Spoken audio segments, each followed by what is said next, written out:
Alright, here's a look at what we'll be doing today. I'm going to be fixing or upgrading the punching system. I want a punch that kind of punches in the direction of the target. Like if a target's nearby you, I kind of want it to punch in the direction of them, a la GTA. So that's what I'm going to be working on today. So, if that's something that you would like, let's go ahead and do it. Okay, so first we need to go into the NPC sandbox character, and we want to click on the capsule component and add a sphere collision. And we can name it something like interaction sphere. And we'll go ahead and resize this. And this will be the sphere.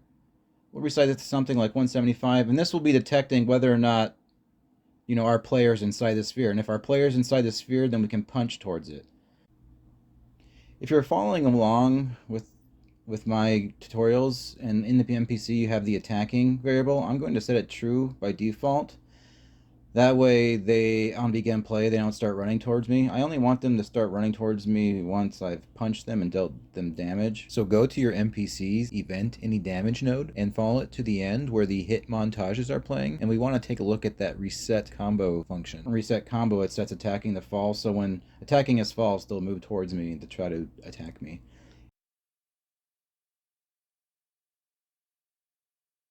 And if it's less than 100, they'll continue to attack.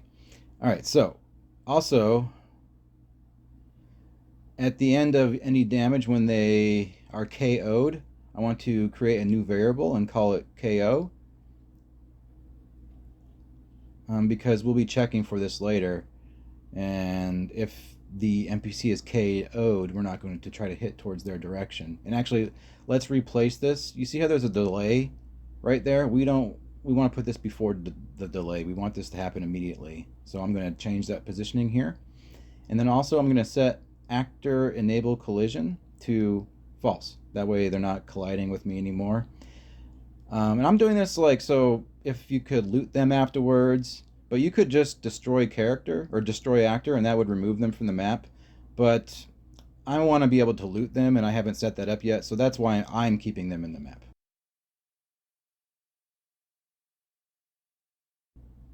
All right, let's create an interface. So right click and choose and go to blueprint and select blueprint interface and name it something like BPI interaction interface. And we're doing this because this eliminates the need to cast.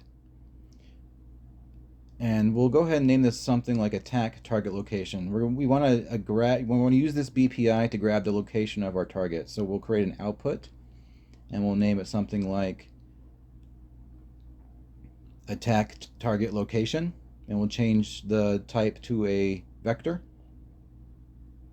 which is a location. And then we also want to add an NPC sandbox character reference. And we'll name it target actor. And we want to grab the CBP NPC character because that's the parent class, and if you've created children to it, it will be able to read this as well. So we just want to get a reference to this actor when we are trying to hit it. That way we can see if he's KO'd. And if he's KO'd, we won't want to try to attack him. Okay, so now we want to add this interface to our NPC sandbox character. So open that up and choose class settings, and under implemented interfaces, add BPI interaction interface, the one we just created. And then we can open that up under the interfaces, and we want to get a reference to ourselves, so we can put that into the target actor. And then we want to get our location, so get actor location. And just plug that into the attack target location, return, in the return node. And compile and save.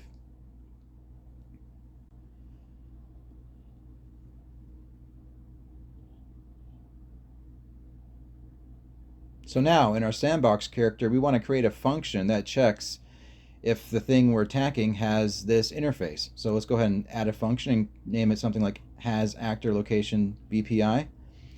And we'll create a new variable, a new boolean, and call it targeting. And this will check if we're targeting. And if we're already targeting, then we don't want to target again, so we'll just end. So let's drag targeting into the event graph and create a branch, and from the true, we will just add the return node. If we're already targeting, we don't want to do this because we've already targeted it. So now we want to get overlapping actors.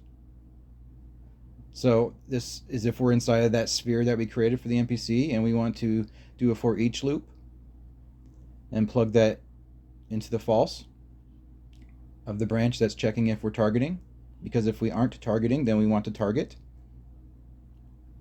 We can leave the class filter and target on the overlapping actor empty.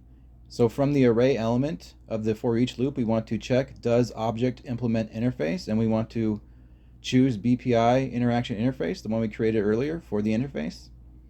And from the return value, we want to pull a branch and connect that to the loop body.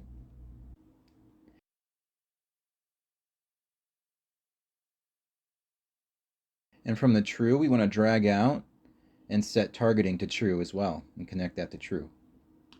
And before I continue on this, from the completed on the for each loop, let's go ahead and just add a return node, and let's grab targeting and plug that into the return node. So we'll be returning this targeting value for later use. Okay, so from the set, we want to do a do once. From the set targeting the true, we want to create a do once node. And from the array element on the for each loop, we want to get attack target location, the function we created inside the interface. And we want to connect that to completed on the do once node. We can kind of clean this up a little bit.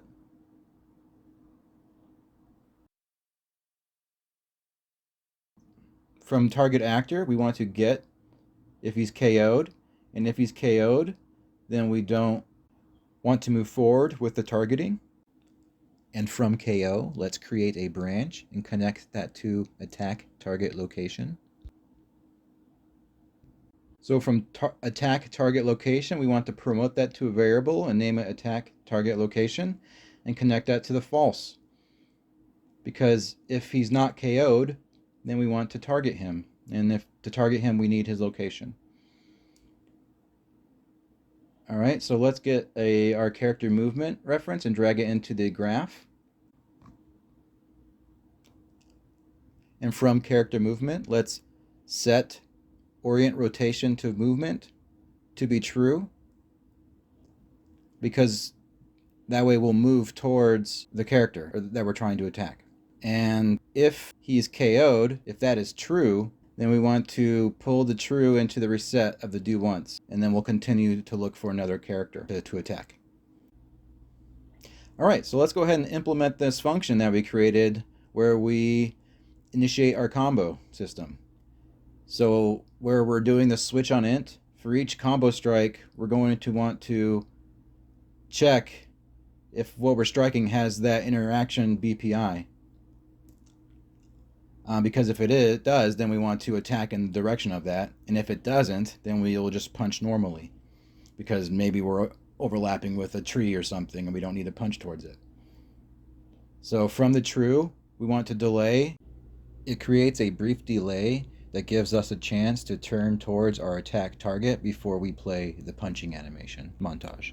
So plug the delay into the set attack index, and then plug the false from the branch into the set attack index. All right, and let's just go ahead and recreate this for our other combo entries.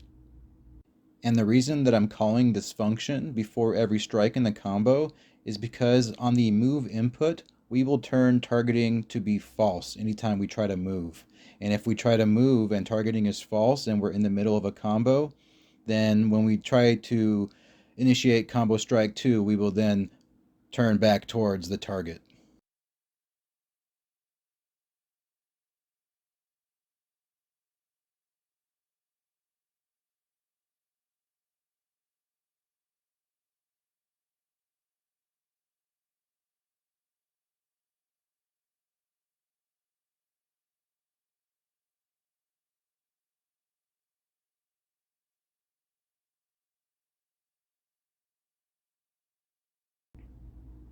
connect the false to the set attack index, and then connect the delays to the set attack index.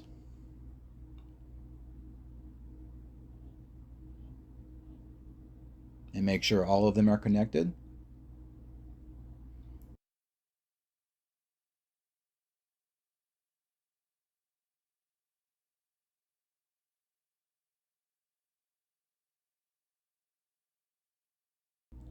And create a comment if you'd like for when you come back to read your code.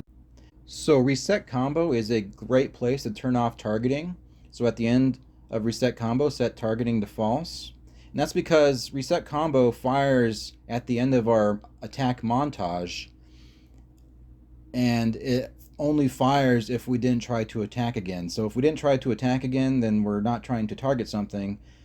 And this fires at the end of all of our attacks in our combo. So if we didn't try to attack again, then this will turn off the targeting system, and so we won't try to turn towards anything. But I also run reset combo after I get damage dealt to me, and I don't want to reset targeting when that happens, so I want to create a new custom event that doesn't reset targeting. So I want to use this when I take damage rather than the normal reset combo.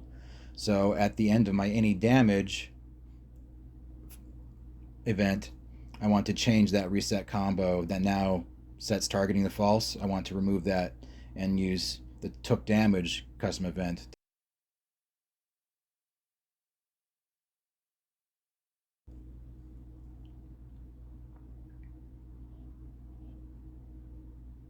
Okay, so now let's look for our move input.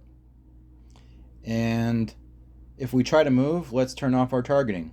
That way when we try to move, that we're not locked in a specific direction, because this isn't a lock on target system. This is a attack in the direction if there's a target near you system.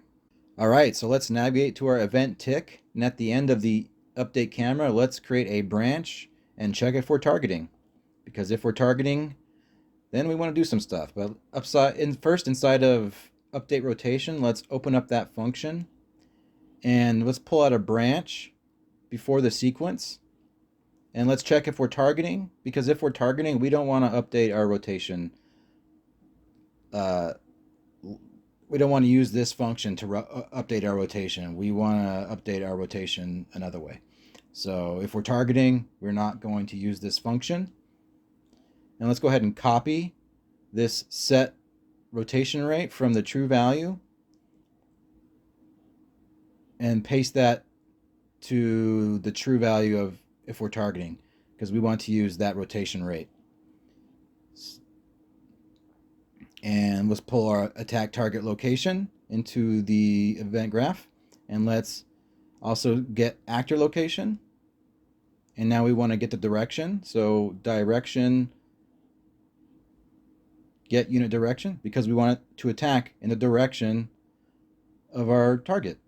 Right, so we want to get that direction, and then we want to add a movement input in that direction, so he'll attack in that direction.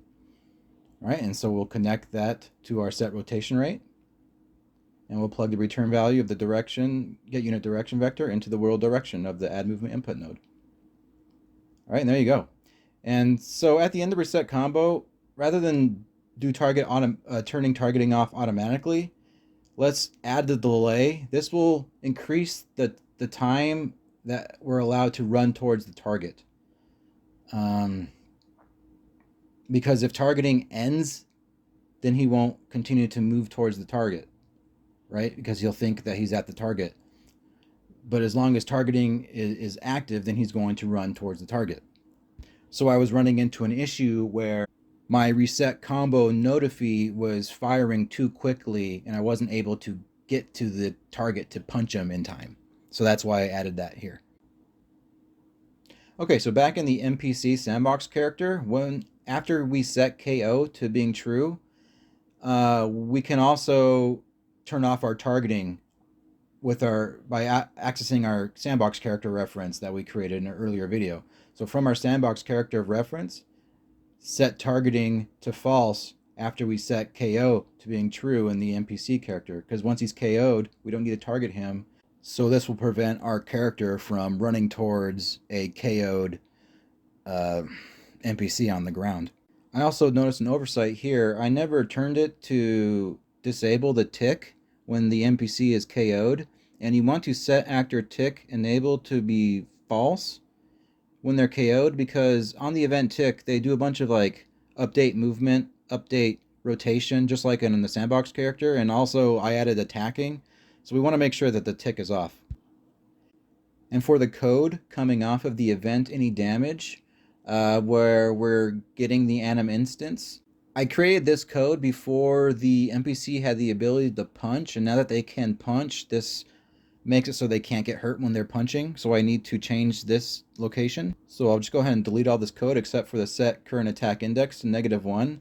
I'm just going to put that at the end of the reset combo after the montage is played, because this is waits for the duration of the montage and then fires the reset combo, and that's a good time to set that to -1. Okay, so one last change I want to talk about. If you select your spring arm inside of your sandbox character, you'll notice that it says do collision test, and it's set to true, and it says probe channel camera. This is checking if there's an actor nearby us that is blocking a camera trace.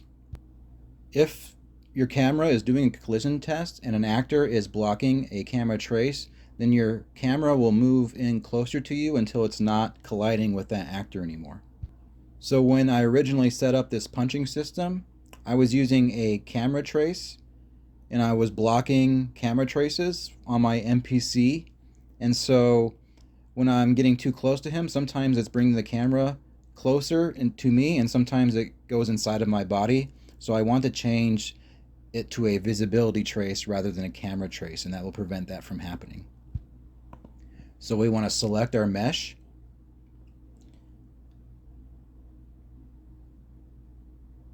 In our NPC, we want to select our mesh and go down to where it says trace responses, and you see visibility and camera.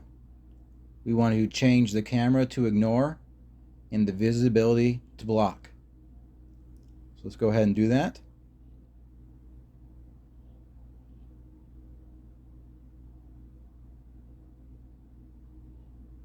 And we want to do that in the sandbox character as well. Compile and save, and then go to the sandbox character and select the mesh and go find trace responses for camera and visibility and change visibility to block and camera to ignore. And then we want to go into our anim notifies, our right punch and left punch, and we want to change the trace channel to visibility. And this will prevent the camera from going inside of you when you're doing a camera trace or a collision test on your camera. Okay, so here we go. This was the old way, and this is the new way. It means punching in the direction. Alright, so if this is something that you would like to do, go ahead and try it out. If there's any questions or anything, let me know. Thanks for stopping by. I wanted to thank you all for watching my videos. I've had a lot more subscribers than I anticipated, so really thank you all. I really enjoy just sharing what I've learned with people, and hopefully it helps demystify Unreal Engine a little bit for you. I'm not an expert by any means. I'm just learning myself, but having you show up and ask me questions and things like that, it helps me focus and learn more. I've learned more in this last month than the last few months before that, so thank you. And I will see you next time. Take care.